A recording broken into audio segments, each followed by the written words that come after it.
சென்னையில் எம்ஜிஎம் குழுமத்திற்கு சொந்தமான மதுபான நிறுவனத்தின் தலைமை அலுவலகம் விழுப்புரத்தில் உள்ள மது ஆலையில் இரண்டாவது நாளாக இடி ரெய்டு நடைபெறுகிறது.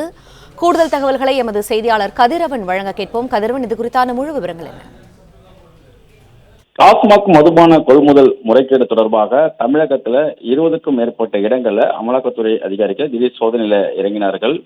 குறிப்பா திமுக எம்பி ஜெகத் ரட்சகன் மற்றும் அமைச்சர் செந்தில் பாலாஜிக்கு நெருக்கமான நட்பு வட்டாரங்கள், அரசு ஒப்பந்ததாரர்களின் வீடுகள், மதுபான ஆலைகள், அலுவலகங்கள்ல இந்த சோதனையானது நடத்தப்பட்டு வருகிறது. சென்னையில் அமைந்துள்ள டாஸ்மாக் தலைமையகம் உள்ளிட்ட பகுதிகளிலும் இந்த சோதனை நடத்தப்பட்டு வருகிறது. அந்த வகையில எம்ஜிஎம் குழுமத்தினுடைய மதுபான ஆலையிலும் சோதனைகள் நடத்தப்பட்டு இருக்கிறது. விழுப்புரம் வழுதரெட்டியில் உள்ள எம்ஜிஎம் நிறுவனத்துக்கு சொந்தமான மதுபான ஆலையிலும் அமலாக்கத்துறை அதிகாரிகள் நேற்று முதலே சோதனையை நடத்தி வருகிறார்கள்.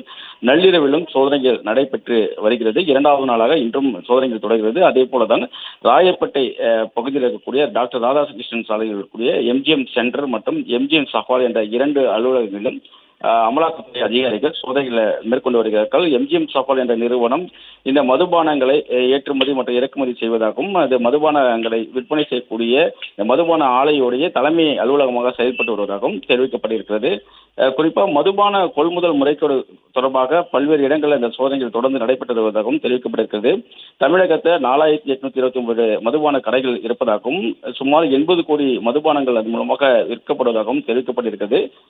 இவை அனைத்துமே தமிழக மின்சாரம் மற்றும் மதுவிலக்கு ஆயத்துறை அமைச்சர் வி. செந்தில் பாலாஜி அவர்கள் கட்டுப்பாட்டில் இருப்பதாகவும், டாஸ்மாக் மதுபான கடைகளுக்கு தனியார் மதுபான மதுபானம் கொள்முதல் செய்து பெருமளவு முறைகேடு நடப்பதாக குற்றச்சாட்டுகள் வந்திருப்பதாகவும், டாஸ்மாக் மதுபான கடைகளுக்கு கொள்முதல் செய்யக்கூடிய மொத்த மதுபானங்களில் 60% மட்டுமே ஆயத்தீர்வை வசூலிக்கப்படுவதாகவும், 40% மதுபானங்களுக்கு எவ்விதமான ஆயத்தீர்வையும் வசூலிக்கப்படாமல் கள்ளச்சந்தை விற்கப்படுவதாகவும் குற்றச்சாட்டுகள் எழுந்திருக்கின்றன.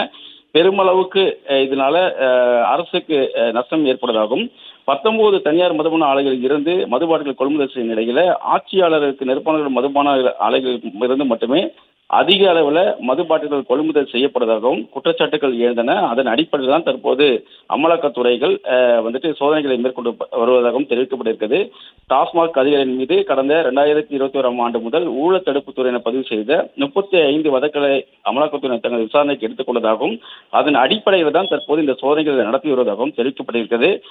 எழும்பூர்ல தாளமாத்து நடராசன் மாலையில் உள்ள டாஸ்மாக் தலைமை அலுவலகத்தில் நேற்று முதலே சோதனை நடத்தப்பட்டு வரக்கூடிய நிலையில நள்ளிரவிலும் சோதனைகள் நடத்தி பல்வேறு ஆவணங்களை கைப்பற்றியிருப்பதாகவும் தெரிவிக்கப்பட்டிருக்கிறது. தற்போது எம்ஜிஎம் நிறுவனத்திலும் 2வது நாளாக இந்த சோதனைகள் நடத்தப்படுவதாகவும் தெரிவிக்கப்பட்டிருக்கிறது.